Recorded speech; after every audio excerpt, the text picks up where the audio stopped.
আলহামদুলিল্লাহি রাব্বিল আলামিন ওয়াসসালাতু ওয়াসসালামু আলা সাইয়্যিদিল মুরসালিন আম্মা বা'দ আউযু বিল্লাহি মিনাশ শাইতানির রাজিম বিসমিল্লাহির রহমানির রহিম আসসালাতু ওয়াসসালামু আলাইকা ইয়া রাসূলাল্লাহ ওয়া আলা আলিকা ওয়া আসহাবিকা ইয়া হাবিবাল্লাহ আসসালাতু ওয়াসসালামু আলাইকা ইয়া নবিয়াল্লাহ ওয়া আলা আলিকা ওয়া আসহাবিকা ইয়া নূরাল্লাহ।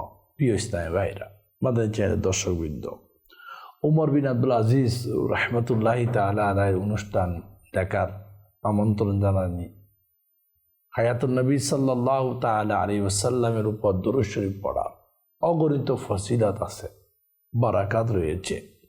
হাদিসে মোবারকায় আছে এভাবে, যে ব্যক্তি আমার নবীর উপর একবার দুরূদ শরীফ পাঠ করে, আল্লাহ পাক ওই দুরূদ পাঠকারীর উপর 10টি রহমত নাজিল করেন। আমরা সবাই রহমত পেতে চাই। যারা রহমতের আশা রাখি, দুরূদ শরীফ পাঠ করা নিজের মধ্যে ওজিফা বানিয়ে নি। দরুদ পড়ব একবার, রহমত পাবো 10 বার। আল্লাহ আমাদেরকে দরুদ পড়ার তৌফিক দান করুক। আসুন মোহাম্মত একবার দরুদ শরীফ পাঠ করি। সাল্লু আলাল হাবিব সাল্লাল্লাহু তাআলা আলা মুহাম্মদ সাল্লাল্লাহু আলাইহি ওয়াসাল্লাম। আজকে আমরা সবাই কাজ করে ক্লান্ত হয়ে যাই, বিশ্রাম নিতে মন চায়, বিশ্রাম নিই। তৎকালীন উমর বিন আব্দুল আজিজ রহমতুল্লাহি তাআলা আলাই বিশ্রাম নেওয়ার জন্য যখনই রুমে বা ঘরে ঢুকতেন তখন কেমন হতো। আজকে আপনি দেখবেন আমরা যে কেউ ঘুমাই, আরাম করি, বলে ঘুমাচ্ছে ফরা আসিও, এখন স্যার আরাম করতেছে ফরা আসিয়েন, এখন অমুক আরাম করতেছে ফরা আসিয়েন। এভাবে আজকে আমাদের মধ্যে দেখা যায় দূর দূরান্ত থেকে অনেক লোক আসে, কিন্তু বেচারা ঘন্টার পর ঘন্টা অধীর আগ্রহে বসে থাকে হুজুরের সাথে, বসের সাথে কখন দেখা হবে। ঠিক তেমনি উমর বিন আব্দুল আজিজ রহমতুল্লাহি তাআলা আলাইহির জীবনের মধ্যে একবার এই ধরনের ঘটনা ঘটছিল, স্পেশাল একটা ঘটনা। উমর বিন আব্দুল আজিজ রহমতুল্লাহি তাআলা আলাইহির জিন্দেগি ছিল, উনার শাসন আমল ছিল রাত দিন 24 আওয়ার্স পাবলিকের সেবা, পাবলিকের মুশকিলাত দূর করা। এভাবে উনি কখনো আরামের কথা চিন্তা করত না, নিজের বিশ্রামের কথা চিন্তা করত না। নন স্টপ সেবাই ওনার মনে করো ধর্ম ছিল। একদিন দুপুর বেলায় জোহরের টাইম, উনি খুব ক্লান্ত, তো কিছুক্ষণের জন্য, অর্থাৎ কেউ ছিল না তখন, সবার মামলা, সবার মুশকিলাত, মনে করো সবার সালতানাত বা দরবার খালি। উনি বললে এখন সময় আছে, আমি কিছুক্ষণ আরাম করে নি। উনি রুমে ঢুকছে, ঢুকে মাত্র শয়ন শায়িত হয়েছে, সাথে সাথে নিজের সন্তান আব্দুল মালিক এসে হাজির। ইয়া আমিরুল মুমিনিন, লোকজন আপনার জিয়ারতের অধীর আগ্রহে বসে আছে আর আপনি আরাম করতেছেন। তখন বাপ রাষ্ট্রপ্রধান জবাব দিল, বাবা আমি অনেকদিন আরাম করি নাই, গত রাত ঘুমাই নাই, একটু আরাম করে নি, তারপর ওদের সমস্যাটা সমাধান করব। বাপের জবাব এভাবে শোনার পর সন্তান কি জবাব দিল, ইয়া আমিরুল মুমিনিন, আপনি নারাজ না হলে একটা কথা বলি। লোকেরা অধীর আগ্রহে, মুসলিমগণ, নির্যাতিতগণ বসে আছে আর আপনি ঘুমাবেন, আর আপনি বলতেছেন জোহরের ঘুম থেকে কিছুক্ষণ ঘুমানোর পর উঠে তাদের মুশকিলাত আপনি সমাধান করবেন। আপনি কি এই কথার গ্যারান্টি দিতে পারবেন আপনি যে এখন ঘুমাবেন আবার জেগে উঠবেন? মত যদি এসে যায় আপনি কি জবাব দিবেন? আমিরুল মুমিনিন উমর বিন আব্দুল আজিজ রহমতুল্লাহি তাআলা আলাইহি উঠে গেলেন, আরাম আর করলো না, নিজের ছেলেকে জড়িয়ে ধরলেন এবং কপালে একটা চুমো দিলেন আর বললেন, মাওলার দরবারে আমি শুকরিয়া আদায় করি, আল্লাহ পাক আমাকে এরকম একজন নেককার সন্তান দিয়েছে। ক্লান্ত একজন রাষ্ট্রপ্রধান আরাম করে নাই, রুম থেকে বের হয়ে বলল, কে আসো, আসো, আমি তোমাদের মুশকিলাতকে দূর করে দেব, তোমাদের হক তোমাদেরকে পাইয়ে দেব, আসো, এভাবে তোমাদের যত সমস্যা আছে আমি সমাধান করব। প্রিয় ইসলামী ভাইরা, আমাদের চ্যানেলের দর্শকবৃন্দ, একজন রাষ্ট্রপ্রধান লাগাতার বিশ্রামহীন জিন্দেগি, তারপরও অনেকের জন্য বিশ্রামে যখন যায়, মানুষ যখন দুয়ারে এসে যায় নিজের বিশ্রামের কথা খবর রাখে না, মানুষের সেবায় এগিয়ে যায়। আজকে আমরা তো রাষ্ট্রপতিও না, রাষ্ট্রপ্রধানও না। একটা দেশে একজন রাষ্ট্রপ্রধান থাকে, কিন্তু ঘরের অনেক কর্তা আছে, অনেক বড় ভাই আছে, অনেক বড় অবস্থানের লোক আছে, উচ্চ পর্যায়ের অফিসার আছে, বস আছে, পয়সাওয়ালা আছে। আমাদেরও কারো না কারো করে কেউ না তো কেউ এসে বসে থাকে। কেন বসায় রাখি আমরা? আল্লাহর দরবারে শুকরিয়া আদায় করো, কেউ আমার আপনার ঘরে আসতেছে, লোকদের সাথে খারাপ বিহেভ না করি, তাদের দোয়া নিই, তাদের দোয়া নেওয়ার একটা সুযোগ। কেউ কারো ঘরে এমনি এসে বসে থাকে না। আমার সামর্থ্য থাকলে তার উপকার করি, যদি না থাকে এটাও তাকে বলি। ঘন্টার পর ঘন্টায় তাকে বসায় রাখবো, পরে দেখা করিয়েন, পরে আসিয়েন, ও ভাই ইয়েস নো বলে দাও না। ওই দরবার, ওই ঘর সবচেয়ে উত্তম, যে ঘর থেকে কেউ খালি হাতে যায় না। হ্যাঁ, হায়াত নবী, আখরি নবী সাল্লাল্লাহু তাআলা আলাইহি ওয়াসাল্লামের সুন্নত মুবারাকা এমন ছিল, আমার নবীর দরবার থেকে কেউ খালি হাতে যেত না। আল্লাহ যদি আমাকে অবস্থান দিয়ে থাকে, তৌফিক দিয়ে থাকে, আমি কেন লোকের সাথে এগিয়ে আসবো না? অনেকে আছে ঘরে দারোয়ান রাখছে, সে 2 দিন 4 দিন ধরে দরজার বাইরে ঘুরতে থাকে, সাক্ষাৎ হয় না। আল্লাহ বুঝার তৌফিক দান করুন। এটা না করি, সবার জন্য স্পেস রাখি। অনেকে বলে ভাই দেখা করতে করতে মানুষ মাথা পাগল হয়ে যায়। যার যত জিম্মেদারি বড় হবে তার ব্যস্ততা তত বেশি হবে, এটা স্বাভাবিক। আপনি যখন নিয়ামত পেয়েছেন, নিয়ামতের তো কদর করা লাগবে। আমরা নিয়ত করি, আজকে যারা দেখতেছেন কাউকে বসিয়ে না রাখি। দেখেন, ইন্তেজার, অপেক্ষা, এটা অনেক কঠিন বিষয়। এটাকে মওতের ভয় বলা হয়। ইন্তেজার কঠিন বিষয়, লোকদেরকে কষ্ট না দিই। আমি আপনি হাত মানুষের কষ্ট দূর করার জন্য লেগে যায়, যেভাবে উমর বিন আব্দুল আজিজ রহমতুল্লাহি তাআলা আলাইহি নিজের সন্তানের শুকরিয়া আদায় করলো। বাবা, তুমি সত্য কথা বলেছ, নিঃশ্বাসে তো বিশ্বাস নাই, যে কোনো মুহূর্তে আমি সুস্থ শরীর অসুস্থ হতে পারি। আল্লাহ বুঝার তৌফিক দান করুন। একবার উমর বিন আব্দুল আজিজ রহমতুল্লাহি তাআলা আলাইহি কোনো কারণে রেগে গেলেন, রাগান্বিত হয়ে গেলেন। যখন ওনার রাগ থেমে গেল, তখন ওনার সন্তান আব্দুল মালিক বলল, বাপকে, আপনি রাগান্বিত হওয়ার কারণ কি? কেন আপনি রাগান্বিত হলেন? কি কারণ আপনি রাগ করলেন?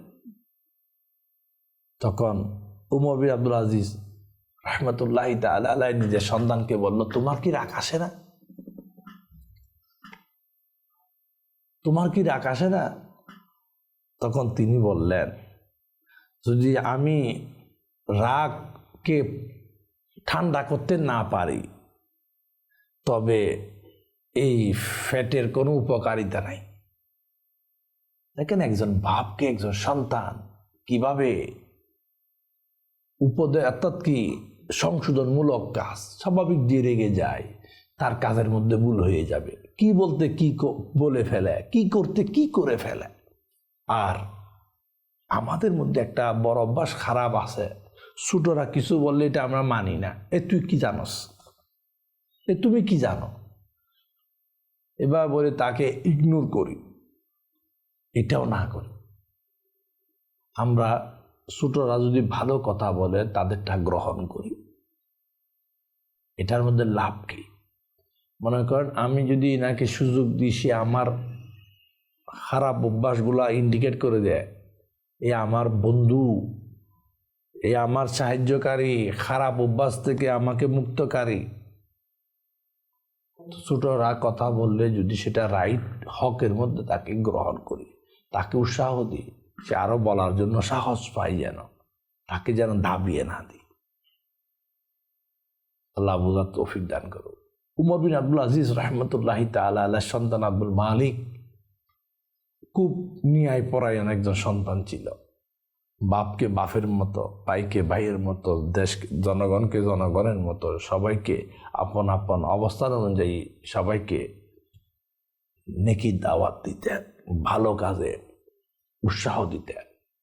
তো প্রিয় ইসলামী ভাইরা, আজকে আমরা যে কথাগুলো শুনলাম, ছোটরা যদি ভালো কথা বলে গ্রহণ করি, আর আমরা যারা ঘরের অবস্থান কন্যাদার বা বড় অবস্থানে আছি, কাউকে ওয়াইটিংয়ের মধ্যে না রাখি, সাক্ষাৎ করে নি সম্ভব, এটা একটা নিয়ামক। যখন আপনার দৌলত চলে যায়, ক্ষমতা চলে যায়, কিন্তু কেউ আপনার কাছে আসবে না, তখন কোনো রিক্সাওয়ালা, দিনমজুর, তার ঘরে তো কেউ যায় না, কেউ তো বসেও থাকে না, তার খবরও তো কেউ নেয় না। কাউকে আল্লাহ নিয়ামত দিয়েছে বিদায় তার কাছে লুকেরা যায় সাহায্য সহযোগিতা পাওয়ার আশায়। মানুষের সহযোগিতা করি, মানুষের সুখ দুঃখে এগিয়ে আসি। উমর বিন আব্দুল আজিজ রহমতুল্লাহি তাআলা আলাইহির জিন্দেগির যদি অধ্যায় দেখি আমরা, তাহলে অনেক কিছু দেখব। তার আগে আমরা একটা হাদিসে মুবারাকা শ্রবণ করি। হযরত সাইয়েদনা আব্দুল্লাহ ইবনে মাসউদ রাদিয়াল্লাহু তাআলা আনহু বলেন, আল্লাহ পাকের নিকট বড় একটি গুনাহ হলো যে ব্যক্তি অপরকে উপদেশ স্বরূপ এটা বলল, আল্লাহকে ভয় করো, আর যিনি শ্রবণ করছে সে জবাবে বলে কি, নিজের সরকায় তেল দাও। এটা হচ্ছে বড় মারাত্মক গুনাহ। এই অভ্যাসটা আমাদের মাঝে পাওয়া যায়। বলে নিজের সরকায় তেল দাও, আমাকে নিয়ে তোমার মাথা ঘামানোর দরকার নাই। নবী সাহাবীর ফরমান, বড় গুনাহ। কেউ যদি বলে আল্লাহকে ভয় করো, প্রতি উত্তরে যদি বলে নিজের সরকায় তেল দাও, আমাকে শিখাচ্ছ, আমাকে বুঝাচ্ছ, আমি কি বুঝি না? এরকমের লোকও আছে। আল্লাহ পাক আমাদেরকে সহজ পথে, সরল পথে, নবীর তরিকার পথে মতে চলার তৌফিক দান করো। উমর বিন আব্দুল আজিজ রহমতুল্লাহি তাআলা আলাইহি কেমন ন্যায় বিচারক ছিলেন। আমাদের মধ্যে আছে অনেকে, আমার বাপদাদা যদি গলত করে আমিও গলত করব।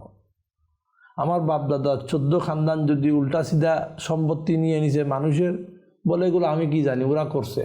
ও ভাই, তুমি যখন জানতেছ এটা ভেজাল, দিয়ে দাও না তার হকটাকে। এ ধরনের মানুষ আমাদের মধ্যে বেশি। আল্লাহ হিফাজত করুক। দেখো ভাই, ন্যায়কে ন্যায় বলি, অন্যায়কে অন্যায় বলি, যেটা উমর বিন আব্দুল আজিজ রহমতুল্লাহি তাআলা আলাইহি আমাদেরকে শিক্ষা দিচ্ছে প্র্যাকটিক্যালি ওনার লাইফের মধ্যে। বনু উমাইয়ার শাসন আমলে জনগণের অনেক সম্পদ, জমি জমা অন্যায়ভাবে রাজপরিবার দখল করে নেয়, নিজের আয়ত্তে নিয়ে নেয়। যখন উমর বিন আব্দুল আজিজ রহমতুল্লাহি তাআলা আলাইহি রাষ্ট্রপ্রধান হলেন, খেলাফতের মিম্বরে বসলেন, তখন হযরত সাইয়েদনা মাইমুন বিন মেহরান মাকহুল আবু কিলাবা রহমতুল্লাহি তাআলা নিয়াই নেককার আল্লাহওয়ালাদের নিকট পরামর্শ করলেন কি করা যায় এই সবগুলো নিয়ে। নেককার বান্দা নেকির দাওয়াতে দিবে, স্বাভাবিক যাদের হক তাদেরকে দিয়ে দেওয়া হোক। উমর বিন আব্দুল আজিজ রহমতুল্লাহি তাআলা আলাইহি নিজের সন্তান আব্দুল মালিককে ডাকলেন, তোমার কি মতামত? সন্তানকে বলল যে আগেরকার রাষ্ট্রপ্রধানরা অন্যায়ভাবে জনগণের জমি জমা ধন সম্পদ গ্রাস করেছে, এগুলো তাদেরকে ফিরিয়ে দিতে চায়। তোমার কি মতামত? সাথে সাথে আব্দুল মালিক রহমতুল্লাহি তাআলা আলাইহি উমর বিন আব্দুল আজিজের সন্তান বলল, হ্যাঁ, যেটা আমাদের পূর্বগণ অন্যায়ভাবে নিয়েছে তাদের সম্পদ তাদেরকে দিয়ে দেওয়া হোক। কেন রাখবেন আপনি? উমর বিন আব্দুল আজিজ রহমতুল্লাহি তাআলা আলাইহি নিজের ছেলের এ ফয়সালারকে প্রশংসা করলেন। আল্লাহ আমার সন্তানকে বরকত দান করুক, সৎ নেক সিদ্ধান্ত নেওয়ার আল্লাহ এর অপুরন্ত বরকত দান করুক। উমর বিন আব্দুল আজিজ রহমতুল্লাহি তাআলা আলাইহি নিজের সন্তান আব্দুল মালিককে আরো জিজ্ঞাসা করলেন যে লোকজনের যেগুলো আছে এই ব্যাপারে, বলে লোকজন এগুলো ঠিক অনুরূপভাবে যার যার হক তাকে দিয়ে দেওয়া হোক। তখন উমর বিন আব্দুল আজিজ রহমতুল্লাহি তাআলা আলাইহি প্রথমে নিজের রাজদরবারের যত সম্পদ অন্যায়ভাবে লোকদের থেকে গ্রাস করা হয়েছে সব তাদের হক তাদেরকে ফিরিয়ে দিলেন। দুনিয়ার মধ্যে এক নজির ইতিহাস সৃষ্টি করলেন। আরো বললেন কি, আমি ধন সম্পদ গ্রাসকারী লোকদের মধ্যে নয়, আমি এ ধরনের নয়।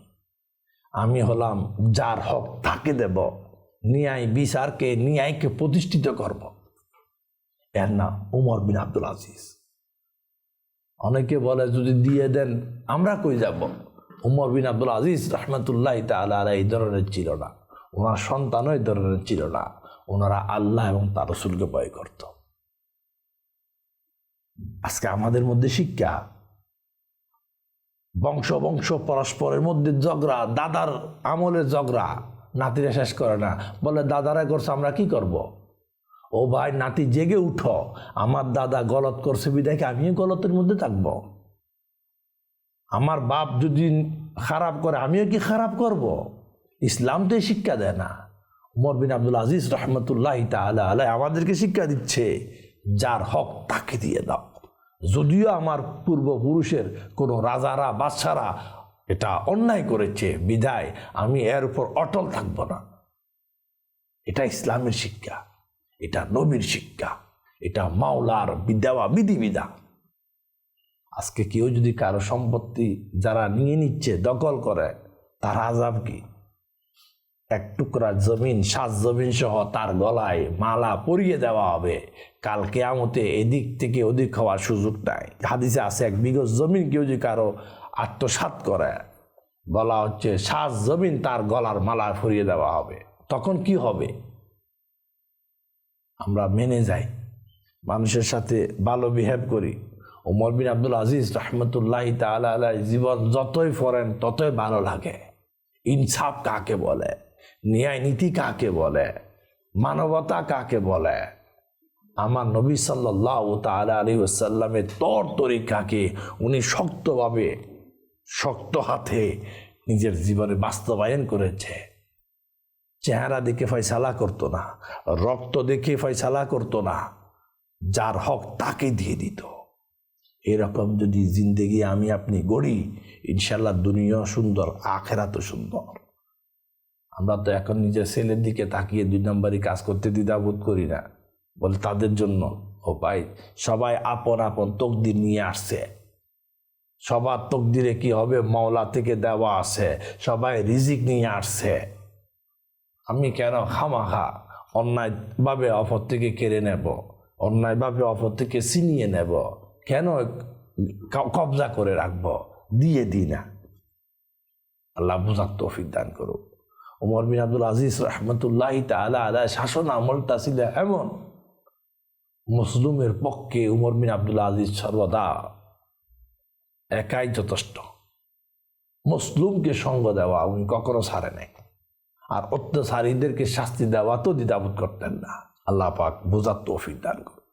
প্রিয় ইসলামী ভাইরা, মাদানী চ্যানেলের দর্শকবৃন্দ, নিজের ছেলে সন্তানদেরকে ইলমে দিন শিখায়, হক হালাল শিখায়, নবীর প্রেম শিখায়, আখিরাতের ভয় শিখায়, মাওলার দরবারে জবাবদিহিতার ব্যাপারে বারবার তাগিদ তাদেরকে শিখায়। যেমন কর্ম তেমন ফল, সবাইকে দণ্ডায়মান হতে হবে, এটা শিখায়। শুধু এই 2 দিনের জিন্দেগির জন্য রং তামাশা ডুবে না যায়।